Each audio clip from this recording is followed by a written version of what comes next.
Let's have a moment of silence for those that ain't here right now. I know you probably up in heaven smiling down. You might be gone, but never forgotten. My name is Kagen Alexander Hall. This is my story.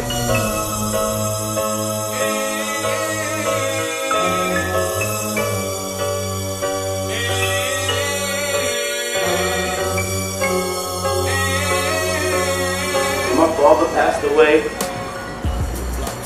I was like 5. Like, I really didn't know that he was dead until like I was 7.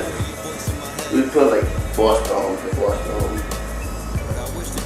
And that's when it used to affect me, like, yo, now I need my dad. Where the fuck is he? Like, I really need him now. Where is he? How did dad die? Your dad died of AIDS. Well, your father was a type of person that he wasn't really, he tried to be a father, but he wasn't really an understanding father because he was a father, had his own way and own thing to do. Was that close with my dad? Very close. Why? He was his baby boy. He loved all his kids, and that's the man he was. He was a sick man, and as he grew older, he grew sicker. And when the time come, all he could do, he had to give it up. He had to go away. So he died and left you. At that time, I was diagnosed with the virus, and I was scared, and I wouldn't go see him. Even though he went peacefully, he went to sleep, he wasn't in pain, anything. Why wasn't we allowed at my father's funeral? Because I didn't go. So why I couldn't go? Well, first of all, he was a baby. You might wouldn't understand what he was doing in a box and wasn't moving. He was a baby, and he was a daddy, daddy, daddy, and he wouldn't respond to you. He probably would have got upset. Your mother was a wonderful woman. She was a wonderful mother. But all of a sudden, something happened different in her life that was very confusing.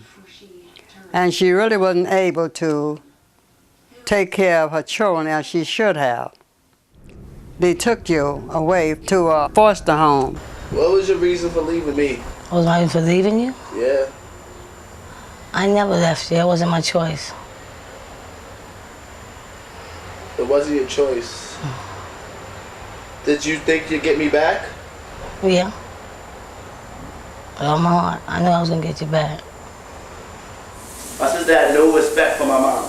She was a loser. So my sister, and me and my sister both thought she was dead. We used to ask each other when we was little, no. Whatever happened to that lady? Like, she was a stranger to us. Like, whatever happened to that lady? I recall my sister saying, I think she passed away. I said, damn. Me and my sister Tiffany were sent to foster homes. She got adopted. I got sent to Children's Village, a group home in upstate New York. I was in Children's Village for over 4 years. It was a great time in my life. I discovered myself. House is over there like that. I don't remember a lot of my childhood. Pieces of the puzzle were missing. I came back hoping to find some answers. Miss Bush was the supervisor of the cottage where I lived. We were close.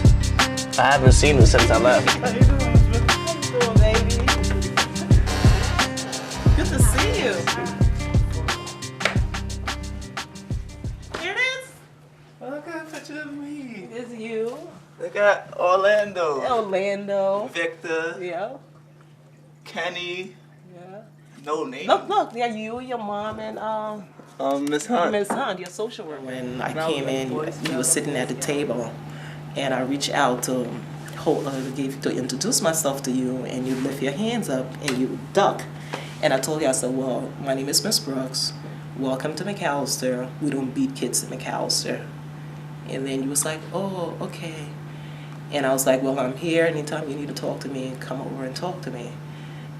And I gave you a space because when I read that again, from your case history, say you were abused as a child. You used to always walk with me. We used to take walks. We'd go to Fanshawe and take paperwork, and then you would start taking us like, Miss Rose, I'm so depressed. You would tell me how depressed you were. He was like, I'm confused about my life. I would like to go with my sister. I remember sometimes during the holiday, you used to get really depressed about, because you'd be here and you didn't have any family to talk to. You was a rare person that was there when I met my mom. And my mom's situation, when I first met her, I knew that I really didn't show no emotion because I was like, who's this lady? Right. She really didn't mean nothing. She's just another lady, adult, who's trying to destroy me. When you met her, you just sat there and you kept looking at me. And I looked at you and you showed no emotion towards her. She was crying, she was very emotional. You didn't acknowledge her presence. When we got through meeting with her, you didn't say anything to her. You got up, walk out, and I walked you back to school. We didn't say anything. I didn't want to talk to you. I asked you if it was okay. If you were okay, you nodded. And then we just walked to school. Kagen never hugged. He never liked people to hug him, and Kagen allowed me to hug him. He's special, and he knows how much I love him. I want to see Kagen do well. And I told him when he left, I said, I expect good things to happen to you. I expect you to do well in life. You had a very tough time as a child. The way you was taken care of, no child shouldn't be taken care of that way. Kagen, you're very bright, and I know what you're made of. I know your background, I know your history, your family, your ancestors. Kagen, you could be the first black president of the United States. I see big time, big things for you, Kagen. Anything you want to do, I see you doing it. Whatever you want to be, I see you doing it if you put your mind to it. My father is the reason I'm here today. He's the reason I'm surviving.